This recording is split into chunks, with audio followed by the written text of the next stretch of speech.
ដិតតម្លៃហាងឆេងមាសនៅថ្ងៃទី13 ខែ 3 2026 មាសនៅក្នុង time frame 1 ម៉ោង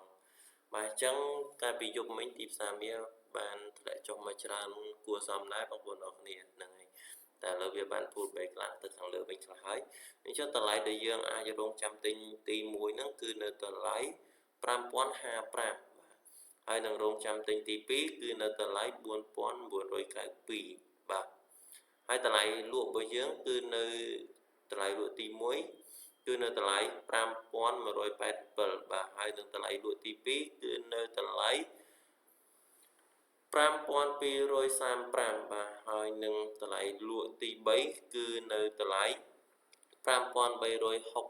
ប្អូនអរគ្នាបាទអញ្ចឹងបើសិនជាទីផ្សារវាបំបែកតែតម្លៃ low គឺវាមកក្រោមទៀតតែបើសិនជាវាអត់បំបែកទេវានឹងទៅលើវិញហើយបើសិនជាទីផ្សារទៅលើផតបានបំបែកនៅតម្លៃដែលយើងចូលទិញទី1នេះអញ្ចឹងយើងរងចាំឲ្យវាពុលបែកមកខាងក្រោមសិនចាំយើងធ្វើការចូលទិញបើកាលណាវាបំបែកនៅតម្លៃទិញទី1ហ្នឹងទីផ្សារវាប្រកាសជាមានការកើនឡើងទៀតហើយបងប្អូនអរគ្នាអញ្ចឹងហើយយើងព្យាយាមទិញវិញបើសិនជាវាបំបែកហើយបើសិនជាវា